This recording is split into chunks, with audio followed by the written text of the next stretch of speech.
looked at those, and I have like a pretty scene by scene thing that I did. Oh yeah, I was looking at that. I should, even though Oh, we're recording, it's fine. I took no notes. Sorry about that. Oh, way That's to okay. make me look like an asshole. I just No, rewatched it today. Sorry. It's okay. I'll cut that part out of the podcast, but no one will have to hear. It's fair. It's funny. I was actually just talking about this with someone before we start talking about Patriot games. Is there is some movie? I feel like there's certain movies that I've seen enough times where I don't feel like I would need. Like I probably still would preparing, but you're just like the movie and you know what's happening. And this movie, I feel like it's somewhat straightforward, as we'll get into. Anyway. All right. Well, my name's Evan. We're on Left of the Projector, and we are talking about the movie Patriot Games, which is based on a Tom Clancy book. And this will be dropping on, you'll probably listen to this on July 4th. So you can shoot some fireworks and listen to some CIA, IRA bullshit. And joining me, I have Mike from the Turn Leftist Podcast and Commie Trucker from the Left Without Borders podcast. Welcome back. Yeah. How's it going? Great to be back. Yeah, thanks for having me. Yeah, so I was stating this before. Originally, this was planned to be the Born on the 4th of July, given it's coming out on 4th of July, but I was convinced that movie is depressing and sad, and no one wants to listen to an hour of us talking about that movie. I mean, Patriot Games does have I feel like it's, I want to call it like a slow burn in the sense that it's like a slowly developing plot. I don't know. I remember this movie as a kid and this and Hunt for Red October and the other couple ones and just liking these movies as a person who didn't know anything about any politics and just being like, go CIA, IRA, bad. Yeah. And then I watched this movie this time and I'm like, I'm rooting against the CIA and for the IRA. Mm-hmm. Okay. Spoiler alert, you're in the minority here, buddy. Yes. Most people watch this movie and are thinking, they're rooting for Jack Ryan in America because that's what they're programmed to do. Yeah. I don't know. I know what your general kind of thoughts of this movie. Obviously, I don't necessarily love this movie. It has some problematic aspects to it. And I've skimmed the book out there for anyone who doubts my commitment to this podcast. I read part of this Tom Clancy book. So I don't know. And also one other thing I'll note is that Tom Clancy hated the movie and almost didn't want to be associated with it. So that's just a funny little. That's crazy. It's such a good kind movie. of stupid thing. Is Tom Clancy still alive? No, he died a while back, I think. Yeah, like 10 years ago. Something like that. I'm not sure. He's been popping off those Tom Clancy video games for a while. Yeah. Oh, that will Rainbow continue. Six. And those are big time. Yeah, I wonder if he made the most money from those Rainbow Six games than he did from any of these books. I'm sure. Absolutely. I mean, it's very early on to make like a huge commentary on just Tom Clancy in general, but maybe this is the time to do it. But like, talk about an enterprise. Like this guy, like, found the hole in like the American culture that fit into books, movies, video games, TV, all of it, because it reinforces the American empire, all of its mission goals, like everything it wants to do, all of its like preconceived notions about everyone else in the world and like Americans as well. It's like, yeah, it really is just like the perfect American patriotic like lore. Oh, the jingoism. Yeah. He found that sweet spot of action with spy thriller that people just latch onto, and it morphed into, like movies like Sicario and even Tinker Tailor Soldier Spy for the whole thriller aspect that people just love.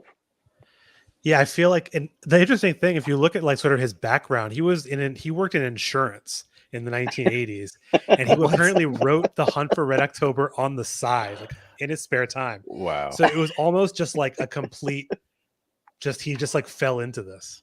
But if you think about it, middle-aged white guy, insurance salesman, bored of his life. Of course, he's writing a spy thriller.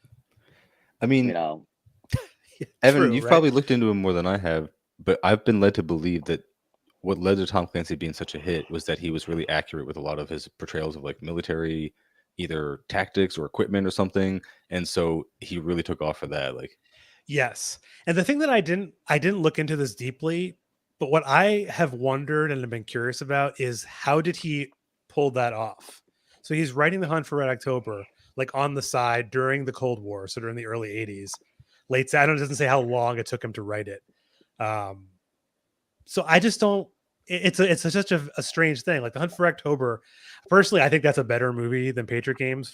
I know that maybe I think it's a different, like, that movie has like such a, like, that feels like a more threat of, like, you know, the actual Cold War, whereas this is kind of like a targeted like subset. But yeah, I mean, I know we're talking about him in general, but I think it's worth discussing him because I think he, like you said, he found this niche and he just made it so popular. Like, it was different than the movies in the early 80s and books. Like, it wasn't like Arnold Schwarzenegger type action movies. It was like CIA. It's not Analyst.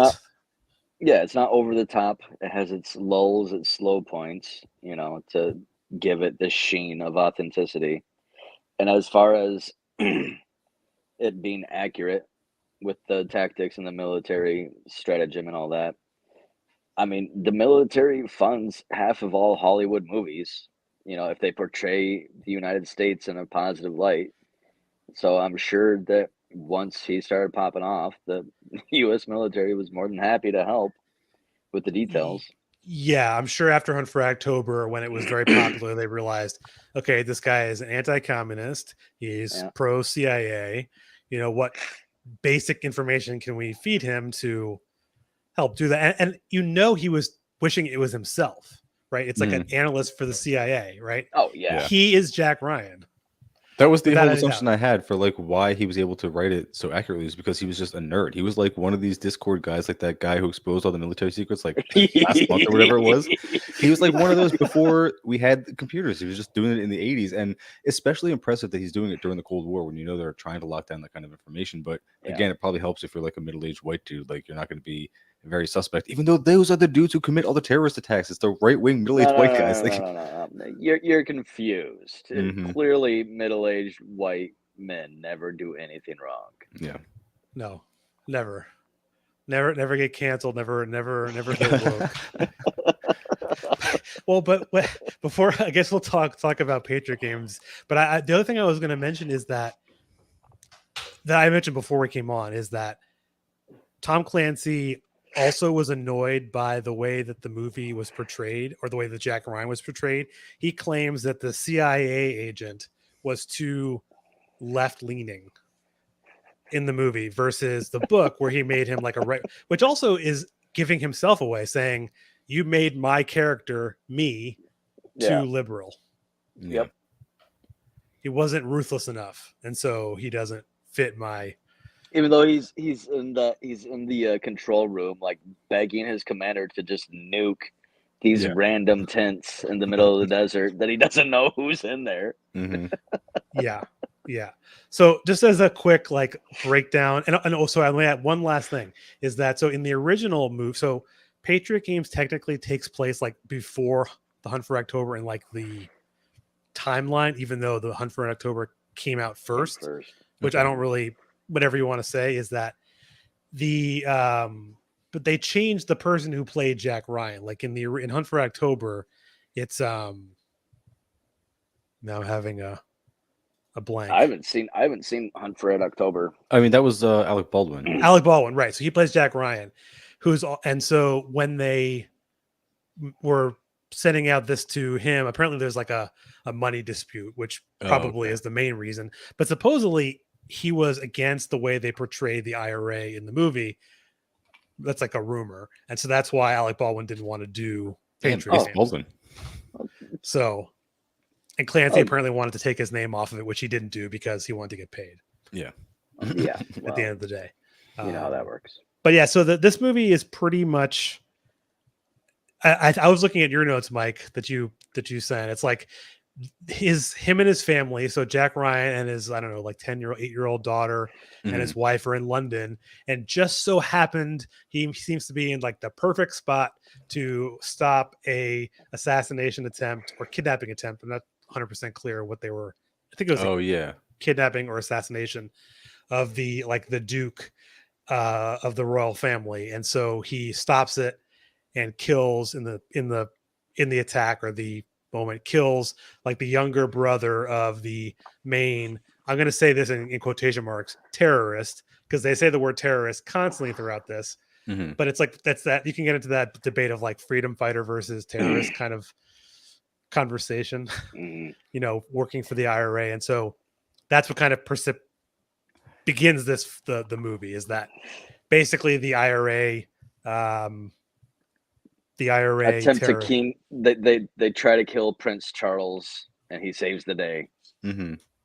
Yep, just like Tom Clancy would, of course. And the terrorist is Sean Miller, classic Irish. It's Sean Bean. Yes, Sean Bean. I love Sean Bean. He's so good.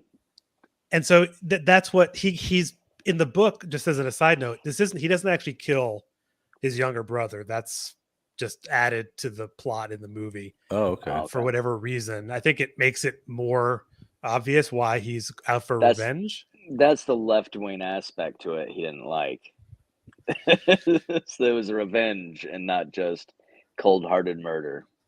Interesting. I was actually trying to think of what were the progressive parts of this movie, and the only things I could really think of were that Ann Archer, Kathy Ryan, is like she's like an eye surgeon, and she's like could easily make it on her own if she didn't have like Jack Ryan, which is cool to see. Like she's not just like some kind of trad wife to the CIA agent guy. So that's, I guess, fairly progressive, but it's also, I don't know, the 90s, so maybe that's like just the model that they're shooting for at the time. But also the only other thing that even comes close to progressive in the movie is like the scene where it's like 30 seconds and it's like Jack Ryan teaching at the college, and he calls on one kid who's like just a stereotypical meathead jock, and he gives like a dumb answer, and then all the girls who obviously know how dumb he is and how wrong he is roll their eyes, and then a very intelligent girl raises her hand and gives the right answer and everything, and then we can't have that. Yeah, it was just like, I guess it's the closest thing you can get to like a lib woke scene of the movie. Yeah. Well, that scene was not the same. It was completely different in the book, so I can imagine. see that. Yeah. Well, I just want to say in the court scene, going up to the court scene, I feel like the movie actually tries to make you sympathize with the Sean Bean character. I mean, you feel, just with the imagery, all these barristers and people in suits and these rich white men, and then here's this criminal out of his element. You get a sense of fearfulness on him. And you get a sort of sympathy with him at first, I think. Which, again, also, I feel like would actually maybe qualify as something slightly more, quote unquote, liberal in the book. Yeah. They definitely early on kind of don't do that. They kind of paint him as this kind of, I don't want to say evil, but they definitely paint him more in a negative light. So maybe that's also why they did that. And the other thing too is that interesting is that they made it so Sean Bean's character is not part of the IRA directly. He's like a splinter group. And actually in the book, they refer to his subset as like a Maoist group, which I thought was interesting, which is like pretty cool. And so I feel like that was an intentional by Tom Clancy to be like, the IRA might be okay, but like this more fringe guy is not cool. The closest thing they do to that in the movie is when they're looking at those camps, they note that one of them they know is shining past, so they know that that's not these guys. I remember that. But it is funny because like in this movie, they still they do depict. So it's Sean Bean who also plays PLO. Yeah. Oh yeah, they mentioned some other. I didn't remember all the other ones, but they mentioned Gaddafi too. They said a lot of these are funded by him, and I thought that was funny. But rest in peace, my friend. This I seriously have like posted the Green Book to a bunch of people, like especially people on Reddit who annoy me. Like I will just respond with quotes from the Green Book just because it confuses people. Like, it's been Gaddafi's best contribution to me, but Sorry, I was gonna get into. So in the movie, like they are a separate faction of the IRA, and so it's basically Sean Bean who plays Sean Miller, and then Annette, and then Kevin. They're the couple, and she's like the redhead woman. And she's obviously an important character. I don't know if she's like a feminist icon, girl boss in this movie or what, but you could make that case. I don't know. But I wanted to ask you guys, kind of at some point, do we support the radical faction of Sean Miller and these other people? Because they also have some unnamed henchmen too, but like they really don't play a big part, obviously. Yeah. Do we think that they are good, or are they too radical? Because I could make the case that they're a bunch of LARPers. Like they're going after this guy, Lord Holmes, and he is like purposely for the movie a vague enough royal that he's not like a real life person that you can make, you can't be like Princess Diana or something. So he's obviously like a made up character, but I get the impression that he's not like some high up character. I don't know. Like you could convince me that Patty O'Neill, who's the head of the IRA in this movie, you could convince me that he's mad at these guys because they're going after small beans and they're causing way too much flack to come to the IRA because they're doing this like high profile adventurous shit when they should be doing like the real groundwork and like building a movement in some way, or like more random terrorist attacks or something. But I don't know. You could convince me either way, that either Patty O'Neill is right or the Sean Miller based Shining Path IRA is the new way. I don't call them. They're not the Shining Path. But I don't know. I feel like you're on the ground. You're doing work. You're terrorizing the royal family. I don't see any negative aspects to that. Whether you're doing like the larger scheme or the smaller picture, you're doing good work.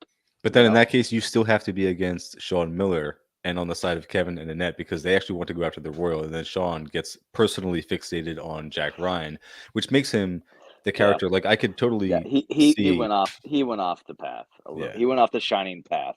So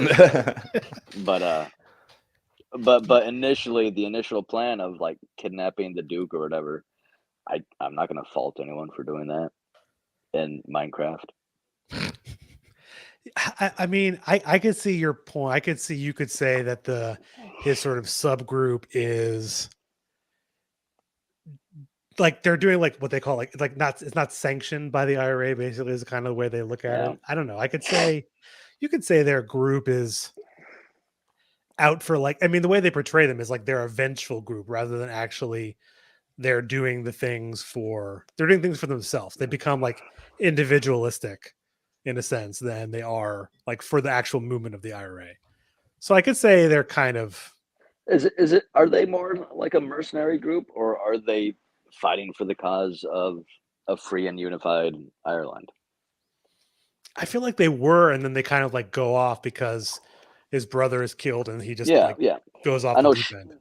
Sean Bean eventually goes off the deep end and is out for just revenge for its own sake. But I mean, initially speaking, even as a splinter group, were they fighting for the cause of a united Ireland? I always just got the impression that Sean Bean and the others were displeased with the rest of the IRA for not being radical enough, and they just wanted to go out on their own. And then once they did something and then didn't get the support of the IRA after the fact, then they started murdering their own, which is where you get the scene where they're in the pub and Annette. I mean, I also took a bunch of notes in my writings of all the pithy quotes, because there's so many in here. Like this movie is like funny. It's actually funny sometimes, and then mostly like just tries to be funny. I guess it's like maybe it's just stuff that doesn't hold up with time. But like, I really like the one where she's taking the guy to bed, and he goes, "Oh, you're not going to make me wear a ruber, are you?" Because he says it with his Irish accent, like a ruber. And he's like, the church says those are a sin. And she says, "So is this." And she turns around and shoots him. It was like great. That's a good one. Yep. Yeah. When did the one-liners die in cinema? Because all through the 80s, every Schwarzenegger movie was just rife with them, and we don't get them anymore. Because everyone's John Wick now. Everyone's too cool to have one-liners. I feel like post 9/11, like those kind of movies just kind of died. Like it's a different. I've wanted to do this for a while. It's like have an episode just kind of discussing how like I feel like pre 9/11 and post 9/11 movies are such a different thing in so many ways, but we don't need to go off on that. But what was I going to mention is God. Oh, so in the book, I wanted to mention is that when Jack Ryan is in the hospital and like the end of this, like the end of the movie, as we'll eventually get to, is like the Duke then goes to his house for dinner or for like a meet, for a thing. In the movie, or sorry, in the book, early on when he's in the hospital, the Queen comes to visit him at the hospital. Nice. Oh wow. And like gives him, knights him, like makes him, Sir Jack Ryan, which it's like you're in the CIA. I mean, I guess it kind of fits. Yeah. But there's no need to have that in the movie. Like a lot of it's unnecessary kind of thing. Yeah. But I thought that was kind of funny that they bring. Why didn't we see the Queen in this movie? That's what I'm upset about. Get that old tart in there. Yeah. Oh, well, I just want to say the one note I did take was that boat chase was fucking amazing. Mm-hmm. That was so good. It was like actual boats on the water going crazy. They apparently the ending was actually changed after test audiences didn't like it, so they had to reshoot the entire boat scene. Wow. Oh no shit. Yeah, apparently they made it. It was spoiler. It was ambiguous as to whether Sean Miller survives. And then they reshot it to make it so he like violently dies. Yeah. He wasn't just dismembered piece by piece. He was dismembered and burned. Yeah. Which also in the book, he is just caught at the end. It's not the same. It's more, which actually in some sense, like that's more like liberal. Like they catch the guy in the end, whereas in the movie, like the bad guy dies, like that's very much 80s action movie, right? Like the bad guy dies. Yeah. How do you like this? Water wave or some shit. The bad guy not only dies, like Harrison Ford impales him on an anchor, then the boat crashes into some rocks and blows up because it not only has the gas on the boat, an extra gas tank, and then oxygen scuba tanks in a container behind the chair. It's like the thing is just an explosive on the water. Like, yeah, that's fantastic. Yeah, that's all I want in my movies. It was the Michael Bay boat. Yeah. Well, that was like that. It is a pretty cool, impressive scene. Well, you mentioned before too the part where they're in the court, like when it's also before I get to that, they went from him like being arrested to going to trial, and like it felt like a day. They're like, we're just going to kind of flip you through the court system, and it was really quick. It felt like they were going back and forth from Africa to the States to Ireland. All within like 3 hours. Yeah. So, yeah. Like, how do they get that lined up? It is funny because sorry, I just wanted to there is a brief interrogation scene, but when he gets arrested, and then because he gets captured at the failed kidnapping attempt, he's interrogated by that guy who is Irish. I wrote his name down in my notes somewhere, but he perfectly points out that you're a traitor to your people and everything, and there's this animosity between the two of them. And then of course that comes up again later when they have another confrontation, of course. But I'll let you go with what you were going to say. Oh yeah, I think it's Inspector Highland, I think was the guy's name. Yeah, that I noted that too, is that he, he's basically saying he's a traitor for being with the English, which maybe he's not wrong. But in like the court scene, they ask Ryan if he's like being paid by the CIA, because they're basically trying to, to I guess to say like, oh well, he meant to be there, like it was all this. Yeah. I don't know what the point of it was, but I thought it was interesting because he's like, oh, I'm not with the CIA, and then later he like consults with the CIA, and it made me write down in my notes like, you're never not in the CIA. Mm-hmm. Once you're in the CIA, you're in the CIA. That's it. I put that in my notes too. You're never ex-CIA. There's no such thing. But also, the movie does make the case that he is ex-CIA, and and then in Minecraft, they try to get him back, but then he says no, and then demands to go back once Miller comes after his family. And then they don't want him, or that one. Yeah, the Weasley guy. Want him. Yeah, the weasel with the weird hair. Yeah, I thought like one of the other, like the second coolest scene, but was actually cooler in the book, is when they break Sean Miller's character, or I guess Sean Miller is the character, out of like the armed car, taking him to prison. which they like, they explicitly show that there's like multiple vehicles going in different ways. Like they're trying to throw off people, which I don't know if they actually do that or not, but I guess for the scene, it made it cooler. And then they, he ends up killing that guy, Highland, right? She just shoots him in the face. And then didn't Sean Miller appear like regretful that he had to kill him? They made his face like appear like he seemed like kind of torn up about it. Yeah, and then it goes from that scene to him trying to gun down the wife and daughter of Jack Ryan, and then being gleeful that he just killed this child. Yeah, I was gonna push back a little bit on him even being regretful about killing Detective Highland or whatever, because I don't know, he seems like they do a really good job of making Sean Bean a ruthless ass character in this movie. And I think that again, because he's the far left guy, you have to do that. It's like it's the CIA, so anybody who's left of them has to be just like this child murdering, ruthless, cold-blooded killer. It's like he's the guy who like gets so fixated on just going after the Ryans and like fuck the royals. He's like, I just want this guy because he killed me little brother. Like maybe I'm just projecting my own sympathies towards the IRA. I mean, you might be, because I feel sympathetic for them, but like I watched the movie and I realized that's all me. Like they don't make him a sympathetic character. Like, okay. Well, I mean, I think that's the, like you said, I think like that's the intention, is to make anyone who's rebelling in any sense towards like in this case, like the royal family or like the ruthless government of like Britain, to, if you're against that, it means like you have to be like this left-wing lunatic. Like there's no other way to look at them. You're a Maoist and you're, a ruthless killer. And that's what they made him. But so I also agree. I think they didn't make him seem, he was hesitant, but maybe, yeah. Okay. They also, I got to point out that like they will once in a while, and I think even in a couple of these movies, I'm trying to think of maybe some scenes in Clear and Present Danger or Hunt for Red October or something, where they give some arguments from the opposite side. Like there are some scenes with Annette and Kevin where they're talking about going after the royals because it's like the most effective.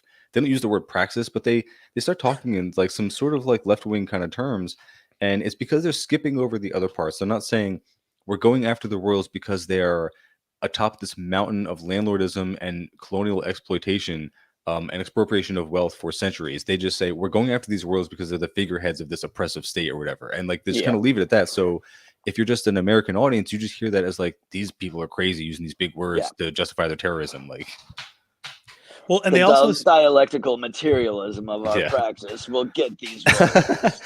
Yeah, he doesn't like pull out the red book and like quote lines or anything. Well, they also them to death with it. Well, and they also don't, they don't. I feel like later towards the end of the movie, when they're at the Ryan's house, they want to keep the Duke alive, or the Lord, or whatever it is, because I think they want to like ransom him, right? They want to get money or prisoner exchange or something. That's actually like a reasonable thing. Like they're not just ruthlessly killing him. I feel like, but then Miller on the other hand is like, no, let's just kill him or forget him. Let's kill Ryan, the whole thing. So they clearly are, And I like the one twist in this movie. I mean, I guess so they spring him loose from, Miller from it, and like you said, they like all of a sudden they're on a boat, and then they're in Africa like the next morning. Like this express boat to Africa or I guess they're in Libya. Is that right? Yeah. It just said. I think it just says Northern Africa, doesn't it? Right. Yeah, I think in the book they say Libya, but it's not. Okay. I guess they decided to go more broad, not call out a country. Just the North African. But they, so they go there, and then it's sort of like he's arguing again with like the people in his group, saying like we just need to go after the Ryan family. There's constantly like this infighting, and I think they also try and make it in some sense appear like they're not very well organized, right? Mm-hmm. Like I think that's intentional, or just how they perceive IRA. Well, it furthers the opinion of these Maoist insurrectionists that they're just all disorganized and madcap, just going after whatever without any forethought. Yeah. I think it's funny that even when the So you got Patty O'Neill, who's the old man who's the head of the IRA, and he sells out this radical faction that Sean Miller's sort of taking control of because Yeah. he gives Jack Ryan literally gift wrapped the information, the identity of this woman who is English. And I guess he feels okay doing that because earlier in the movie, Jack Ryan goes up to this guy and wants information. He wants to know, like, if you keep denying, because, after they attack Jack Ryan's family, his daughter's in the hospital and everything. I'm not sure, like, at what point we're talking about. Yeah, I guess we're kind of movie, like, but like, yeah. But he does deny responsibility for the attacks for the IRA because they're saying like this is a radical faction. This is not us. Like we do not claim these guys. Yeah. And so Jack Ryan doesn't believe him and is obviously just very angry regardless. But then once he decides he believes him, he confronts him in a bar in Ireland. And then there's that really tense scene where he like makes a big scene of it. He like yells at him. He's like, I will fucking destroy you and all that shit. Like Harrison Ford being as intimidating as he can to this guy in his home turf. And then but then he gives it to him in the hospital. And I guess you're meant to think that it's okay because it's an English versus Irish thing. And it's all just about like race and nationality. When it's like, if they were really in the IRA together, you would hope that their class interests and they would be like against the monarchy, regardless of like their national, like leftists should be not worrying about the national interest that way. But but that's another example of them glossing over the reality of the politics and just showing personal needs outweighing everything else, and monetary needs is what it was. He said he'd make sure to end all his funding in the future. Yeah. So I guess what you were alluding to is that so the next he goes home after Ryan is so Sean Miller has escaped. He's been sprung from prison, and he's back home. Ryan is like teaching at the college where he's the Naval Academy or whatever it is where he's teaching. And then, which they also like slide in Samuel L. Jackson because, of course, he's in this movie. Yeah. And then they try and kill Jack Ryan, which they fail. And then they go after his family, his mother and his daughter, like in their car, putting them in the hospital. And so they just like it's like constantly doubling down on just we don't even care about the cause anymore. We just care about this. Three Americans. Yeah, they have a whole task force from the IRA going after this one guy and his kid without any further like delving into the reality of it. Yeah, it's actually that really makes me think of it. Like, where did they get all the funding and weapons? It's like these guys have cut themselves off from their main organization. It's like, did they just stock up a whole bunch of shit? Because, like you said, they're making several trips back and forth from North Africa to America.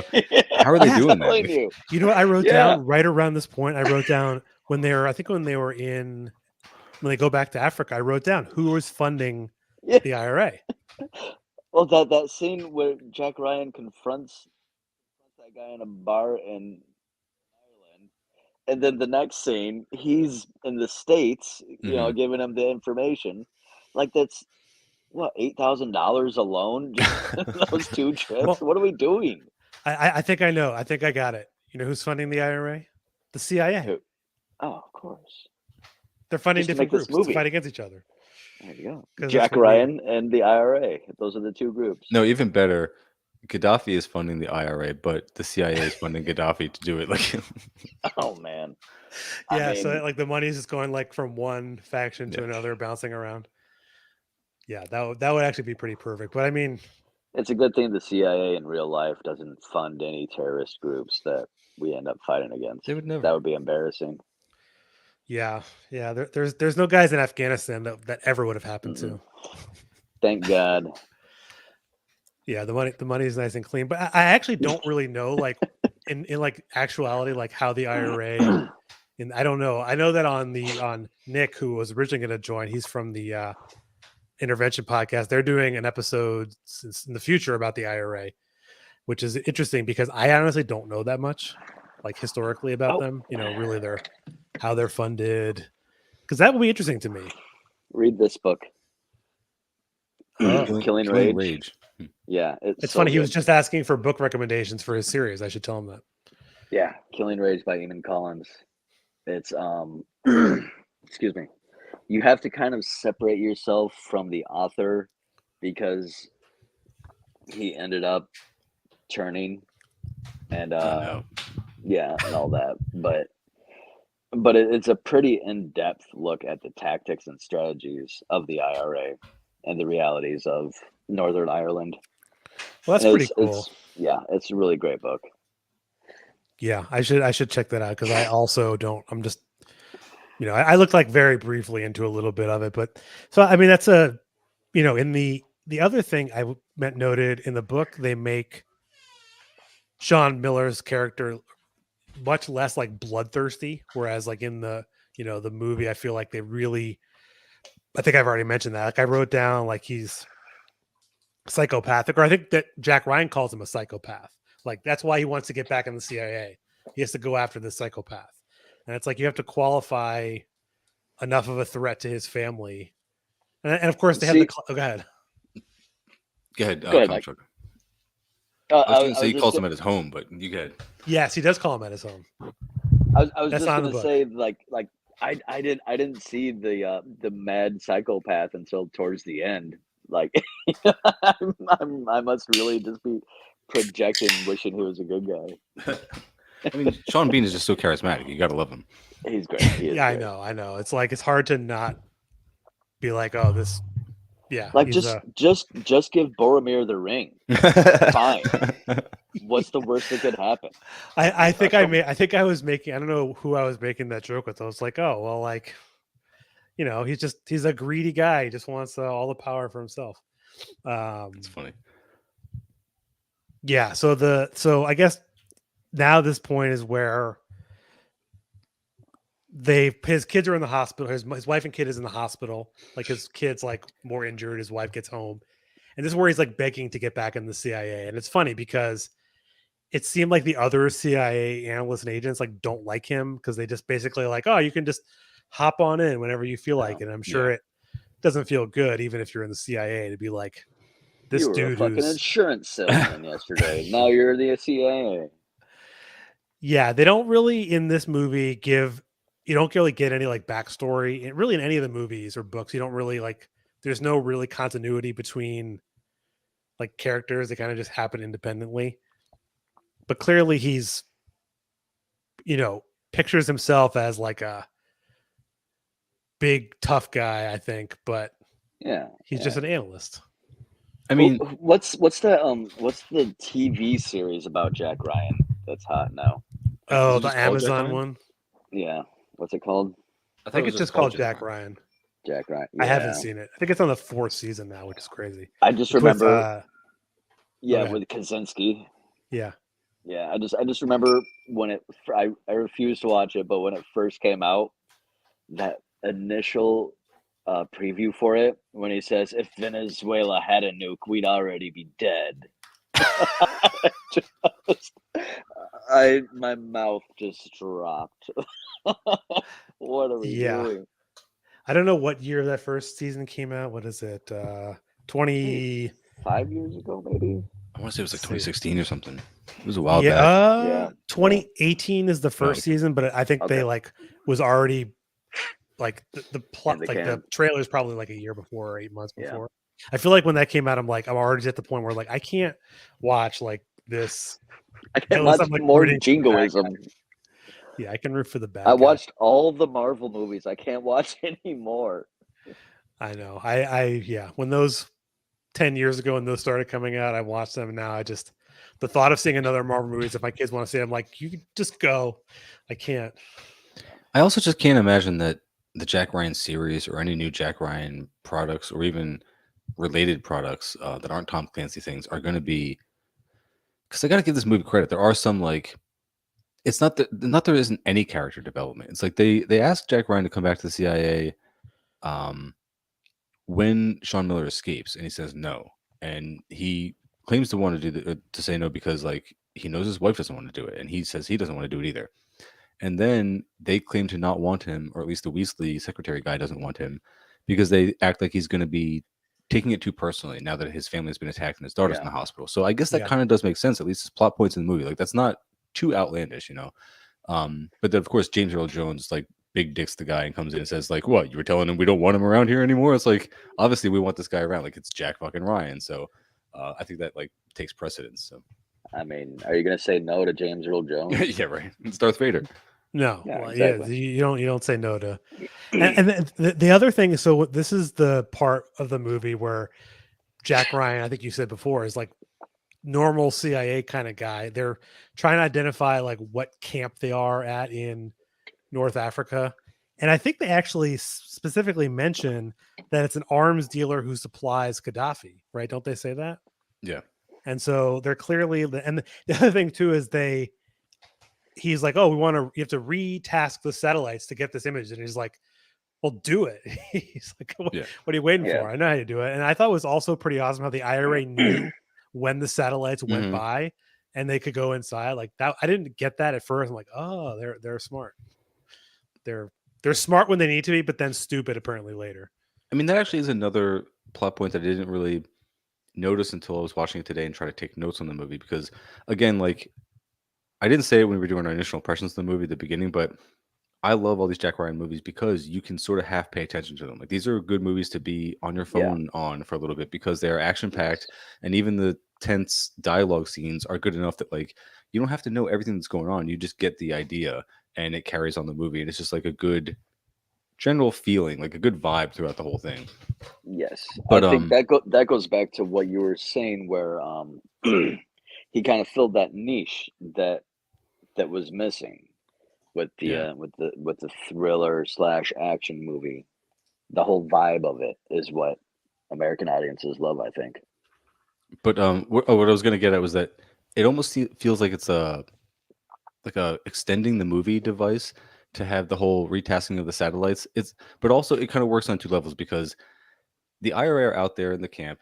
They somehow know when the satellites are going to be overhead, and then Jack Ryan just kind of deduces that. Like he figures out that they know that, and that we have to change the time so that we can catch the people who are hiding out. Because I can't remember all the plot devices that go along, but it's a lot of CIA-ish dialogue, and they're doing it in meetings, and it's boring. But you're meant to walk away from it thinking that Jack Ryan is very smart and he figured this out, and he got the CIA to do this impossible task of retasking the satellites.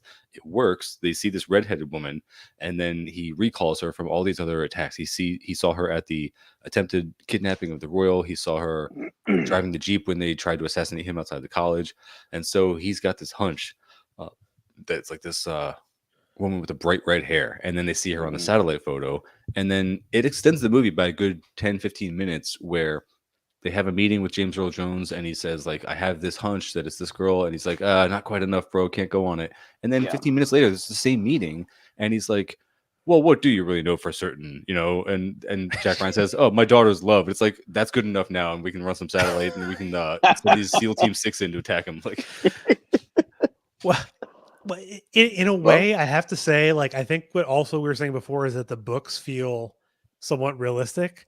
Like, this isn't one of those movies from the 80s, like with Arnold Schwarzenegger or something, where it's just super like over the top and outlandish and like goofy and campy. Like, this movie does at least feel like this might be a simplified version of what actually might happen in the CIA. So, like, well, it is a true story. I mean, we got to lead it with that, right? Sorry, is that it? joke. Oh, I was gonna say, like, what? Yeah. I was like, no. What? I'm sorry. I'm just trying to Tom Clancy it. actually was in the CIA. The insurance was just a cover. Maybe it was. Who the hell knows? No, the whole podcast was going way too smoothly. I thought I'd just interject there. No, I was waiting for you to tell me that it was like so loosely based on some assassination attempt on some royal somewhere that I hadn't heard of. Like, not that loosely though. Yeah. Well, and the other funny, like, I think the only one-liner in this movie, because there aren't that many, is that, and I must have just remembered this. I hadn't seen this movie in a long time. It's when they're scanning the new satellite picture, and they're zooming in on the redheaded woman, and he's like, tits. Oh, and, like, you knew he was going to say that before he says it, because that's the line, like, a white dude would write. Because you would have said it. Yeah, I guess so. Yeah, there you go. Or I was thinking it. In the 90s, sure, why not? Yeah. Oh, and actually, I want when to I was 8. This movie took place in the book in like the early 80s, but they decided to just like make it be the 90s, even though like all the cars were 90s, like the technology was 90s. Yeah. But in like his speech earlier in the beginning of the movie, he mentions the Soviet Union still existing. So I feel like it just kind of like doesn't make any sense. Yeah, I mean, when was the Good Friday Agreement again? Like the troubles would have That been was over. Like 94 or something. Yeah, 95 okay, maybe. never mind then. Maybe not. Yeah. Oh, I mean, the book was written in the early '80s, and I think they're all supposed to have taken place Yeah, during the but early that Cold was War. the troubles were were not really a thing in this era, and Ooh, neither was the 98. Soviet Union. So Right. I guess I mean, it doesn't really matter. That's just like me being like a nitpicking like the thing. And Yeah. also it makes better like the technology in the early '90s would have been, more legit, I guess. And the only like twist in this movie that they ever really like, there isn't like a big twist other than like who is the mole like that's feeding the information to the IRA. And it turns out it's like this bookseller who like yeah, this, old bookseller who knew the British woman from like being like a bookseller, and I guess they got radicalized somehow to work for the IRA, which they just kind of like skip over that part. They're just like, yep, he's in the IRA, and then they kill him because yep.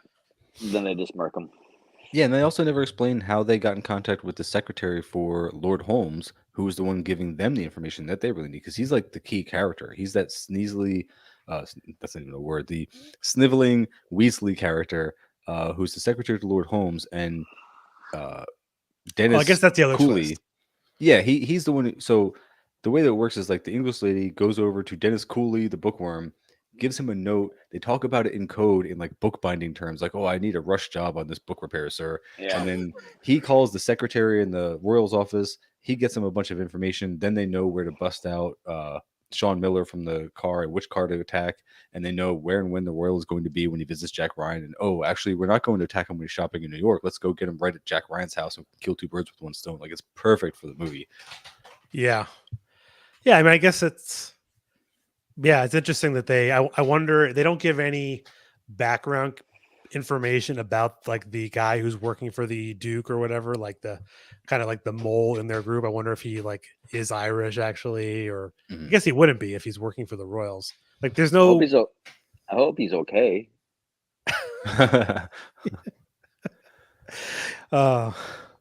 And then so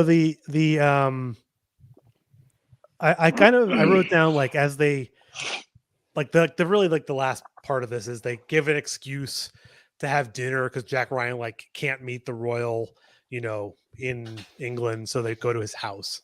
They've also had a pretty nice house, which I guess wife's a doctor and he works in the CIA, so It pays. Yeah, he's got a nice pension. Plus, he's still a college professor apparently, and yeah, she's obviously a surgeon. So I can't remember. Does it say where their house is? I'm sure it says like in Annapolis, Maryland, I think. Oh, okay, because I think that's where the naval. It's like along the Chesapeake somewhere. Okay, that makes sense. Yeah, so they water, like really beautiful house.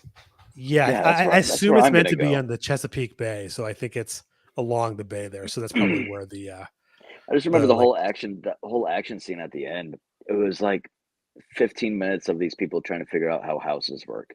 Because everybody was. Then Sean Bean was like trying to bust through the cellar door forever, and then instead of just going around, it was a mess.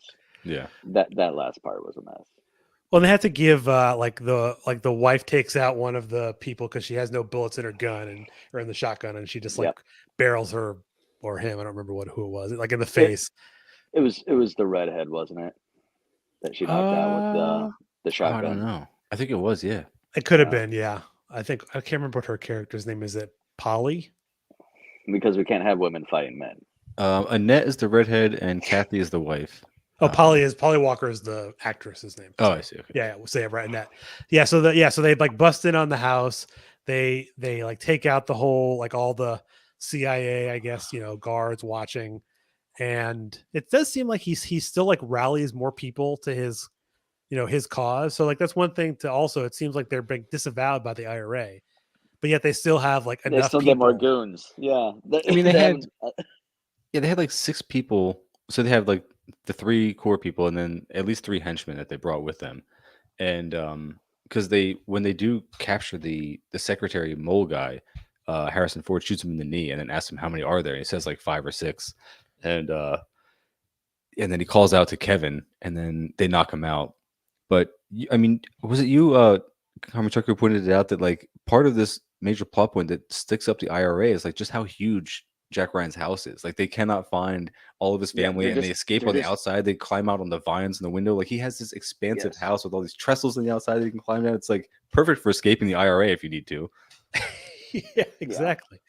Yeah, they got like massive walk-in closets. They're like got hopping through the the ceiling and everything. Plus the cliff down to the escape boats, of course, which is like we all have that on our house, right? Yeah, they shoved all the CIA members down into the cellar, and then the wife, daughter, and Jack Ryan are just camping around upstairs in 15 different foyers. It's a mess.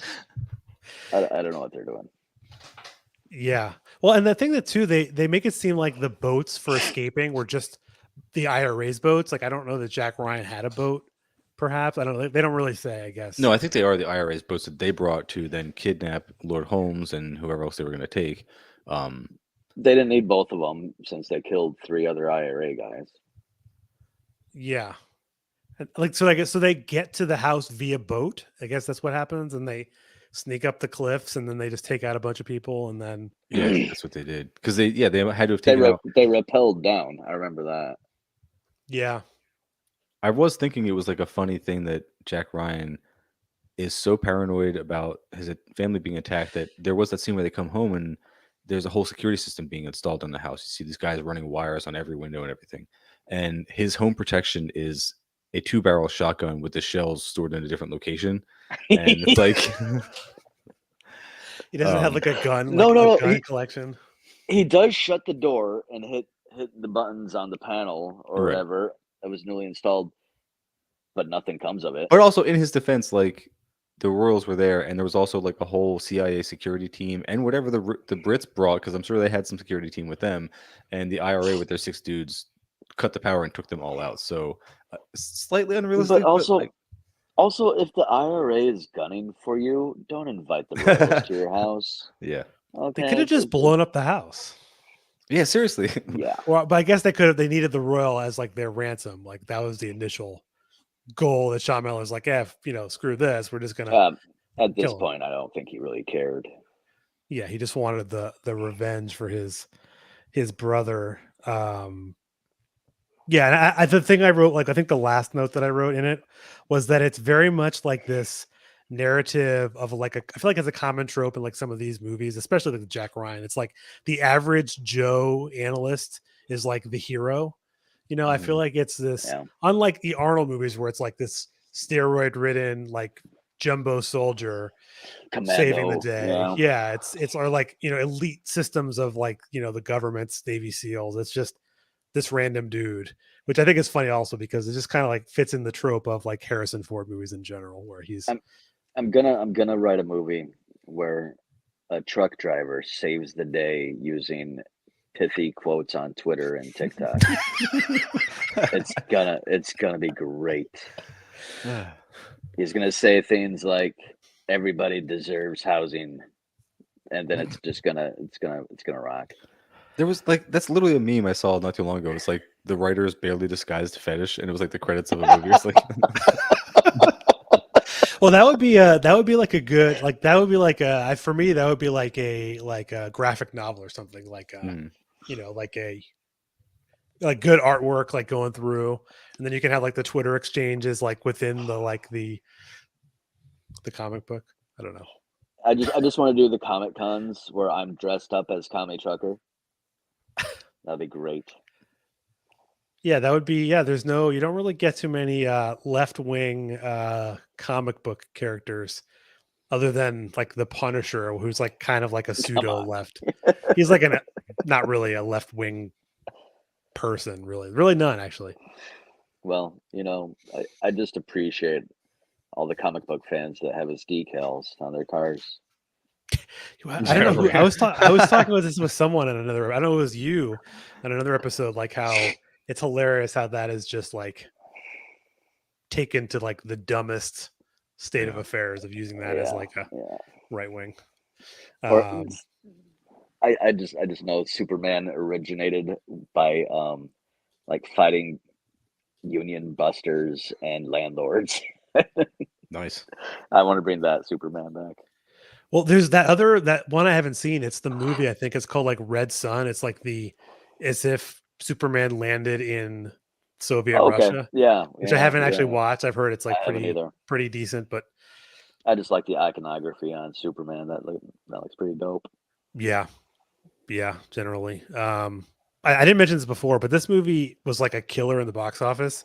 It was 45 million and it made 178 million, and I'm sure a lot more when it came to like DVD sales. And like it's a pretty big. I was curious what the Hunt for Red October made, just as a curiosity. I mean, it's really not surprising. Like I could see that, like I was saying more to my point of earlier, where it's like just a vibe kind of movie. It's like, this was one of my go-to movies for a long time to just put on in the background. If I'm scrolling for a while and can't think of something to put on, I will watch Patriot Games or The Departed or like one of those movies. Just like the whole thing, just like vibes the whole way. Like, another good one that we were talking about. What was that? Shit, now I'm gonna blank on it. Was it another one of these like this era too, right? Yeah, with Brad Pitt and Harrison Ford. It was another IRA. Oh movie. Yeah, I've seen that one. Shit, what is that called? It's a really good one. Yeah, he's not Jack Ryan in that, is he? But it's no. It's very similar. Devil's Own. It's so good. That was my go-to feel-good movie. Yeah, for a long time. I haven't seen that movie in a long time. That movie also like did pretty well. It made 140 million. That's $80 million budget. That had a good. I was saying it has a really good cast in that movie. Yeah. When did that come out? 97. So it was after this one. Okay. Yeah. Because I was like reminded of that movie while I was watching this one tonight, because it very much like, because Brad Pitt plays like isn't like a radicalized Irish terrorist in that one too? Yeah. He's a gun runner or an IRA man trying to get guns for the IRA. Yeah, and I was looking at the other Clancy movies. So he made Hunt for October, that became a movie, Patriot Games, Clear and Present Danger, and then there's also The Sum of All Fears, which I think had Ben Affleck in it, which I don't think was as good of a movie. I don't remember it that well. It came out in the early 2000s. Was Samuel Jackson in that one? Yes, I think he's in a bunch of these. Same character, and I think there's also there's one other one they made. I can't remember which one it was, but yeah. So Tom Clancy did well for himself in this little carved out niche of. Good for him. Yeah, right. I'm glad he did well. I bet he sold. I wonder if he sold the, like the show before. I don't know. It says he had a net worth when he died of 300 million. Fuck that guy. God damn, dude. What a dick. He sold 100 million copies of his books. All right, so after you're done recording, don't get off, guys. Let's just have a meeting real quick about brainstorming some ideas that we could maybe translate into Chinese to sell for that market for some like radical leftist action adventure movies. I told you, Commie Trucker. He saves the day with TikToks. Yeah, but you just we need something we can translate into like a base country's language that will actually buy this stuff, because indoctrinated Americans, they just don't want the leftist message. They need that fast shit. They love it. Yep, I agree. Well, I think you said China, like I think you look at some of the, because I've seen a bunch of like Chinese, action type movies, and like they make good, like they're good movies. They're just kind of in American audiences, they're just not really. Do you ever think of doing a Battle for Lake Changjin episode? I can't remember what the name of it was, but so I am doing Wandering Earth with Carl Za at some point. Oh, nice. If I can nail down. I know he's in like Russia right now doing reporting and stuff, so it's hard to like. Yeah. Is there something down a point going on in Russia? Something. Nah. You should have time. Yeah. Well, and he also lives in Indonesia, I believe, and so like the time difference is I think 13 hours. So like he has to do it in the morning while I'm at night. But anyway. What was I going to say? One last thing about these movies. They're I great. can't think of what it is. It is weird. Like I unapologetically like them. Like even being like a leftist and everything. Like I just can't not like these movies, even knowing that they are obviously like far right U.S. military propaganda. They're just good movies, and if you can divorce yourself from that for a minute and root for the bad guys, they're fine. But sorry, Evan. No, I mean I was going to say too is I feel like there are certain, maybe it's especially new movies now that come out. Like there aren't as many movies like definitely not like this movie. Most movies now are, a different, again, I think it's like the post 9/11 era. You have like fighting different people. It's a different kind of, they don't really make Cold War era movies anymore. Not yet. And I do. I have like a soft spot for some of those like Arnold Schwarzenegger movies. Like I like some of those. Like they're not, film when I was excellence. When I was growing up, I noticed that my dad never read fiction, and I asked him why, and he said, "Well, because fiction is all inherently silly," and I'm like, and now as an adult, I recognize that, but I can still enjoy it, and so I can divorce myself as an adult from the message, being propagated. I can remove myself from the jingoism and the propaganda, and just enjoy the silliness. Yeah, I think that's one of those things where like certain movies and certain shows, I think go over the top where like they're just like I think of a show like 24, which was a perfect product of like post 9/11 of just a solo agent just like killing and beating people and torturing people like to no avail like that. I don't feel like that kind of thing holds up, but I think this movie you could put on and be like, oh, objectively, like it's a good movie, even though it's the CIA. No, I agree. I'm with you. Yeah, it's funny when I watched it once all the way through, and then I kind of like skimmed through a couple of different parts. I'm like, oh, this does feel like, now that you say that, Mike, that does feel like a movie where you could just like when I don't have cable anymore, but when I would have cable or something, and you would just turn on TBS or something, and this movie is on, like you would just be like, oh, cool. Yeah. Mm-hmm. I feel like the movie Heat is another vibes movie for sure. Oh yeah, I had that movie on DVD from when I was a younger lad. Remake, that's so good. That is one of the greatest. Was it that? No, I was thinking. No, I was going to say the movie Ronin. Actually, I don't know if you have seen that one. Mm-hmm. That is like one of the best car chase scenes like of any movie ever made, except for like the French Connection or something. Okay. Completely unrelated, but yeah, I don't know. Like I haven't done that many. Like, do you consider this like an action movie? It's like half and half, because there's like half action, but then half just like tense drama scenes and everything. And they try to be, like I said, comedic when they want to, but like it's just the one-liners. I feel like half of it's action, half of it's trying to find their way out of a house. Just beating their way out of a paper bag. Yes. Also, Wikipedia calls it an action thriller. I guess that's fair. Not that really doesn't really mean anything, but yeah, like the cast of this movie is good. It is what it is. Now I gotta, read about the IRA in that book. You have to send me that book note after this. Yeah. Killing Rage. Highly recommend it. Yeah. I don't know.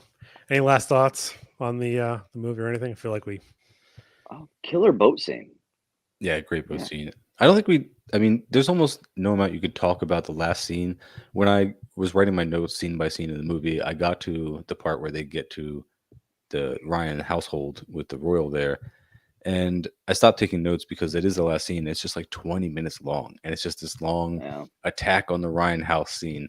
And it is great, like, to do a play-by-play of it. But it is cool. And I like that I hearing that detail that they had to reshoot that scene because you have to be totally sure that Sean Miller is dead. And it's like, we definitely made sure. Like, we burned him, stabbed him, dismembered him, like he's gone.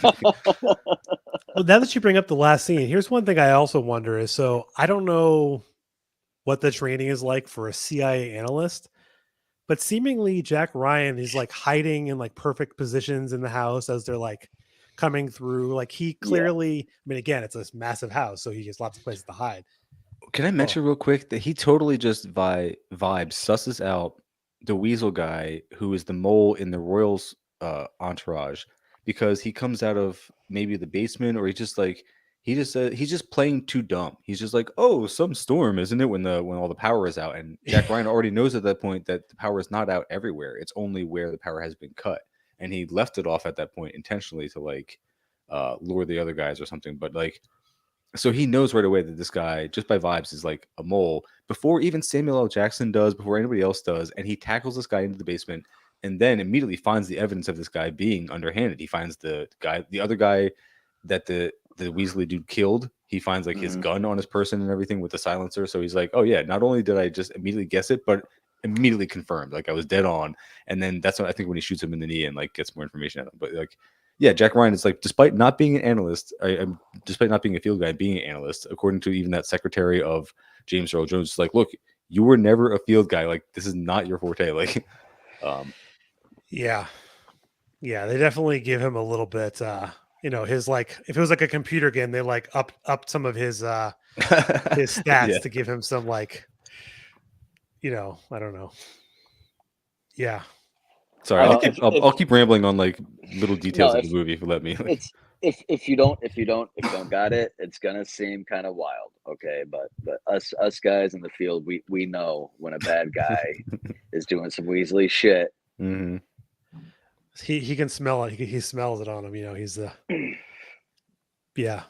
So did he say? You said he's like, oh, the power is out or something. So that's why he. Well, he like Jack Ryan knows that the power is out in the house, but then he looks down, I think, at the dock or something, and notices that it's and not the power is there. on there. So he's like, suspicious.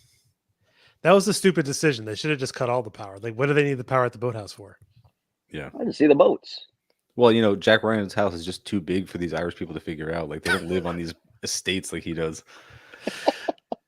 Yeah. Well, they're mostly training in the middle of the desert. They don't even have houses. It's like yeah. What are you doing? They live in tents in Africa, but they can travel back and forth to Africa 3 times a day. Yeah, they literally only made a big deal out of the one trip, which was those guys going from England to North Africa the first time on a boat, and then every other trip just happened like really fast because they must have had like private jets or something. Again, funding. That's thanks, Gaddafi. Maybe they're selling like drugs on the side or something.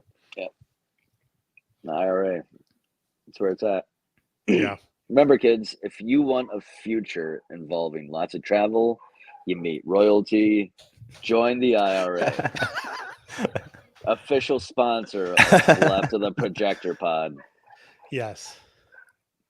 They're still yeah.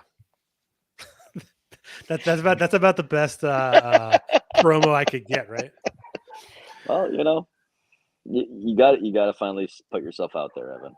Well, no, that's gonna see that what you should be doing is getting people in to join your trucker superhero trucker convoy in Canada that we put on. Yeah.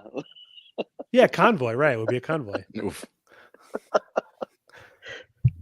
January 6th, we're rising up. Oh no.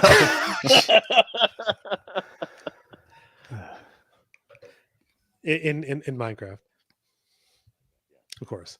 But yeah, I think we've unless you have anyone has any last notes, we've been talking about the movie Patriot games with Mike from Turn Leftist and Commie Trucker from Left Without Borders. Thank you both for joining. Up the raw. Thank you so much. It was fun. Yeah, and obviously everyone can listen to your podcasts wherever podcasts are found. I believe would be absolutely the correct. Yep, and in the notes and the whole thing. But yeah, links in the show notes, right? Yeah, the show notes. Yep, and you've been listening to Left of Projector, and have a good one.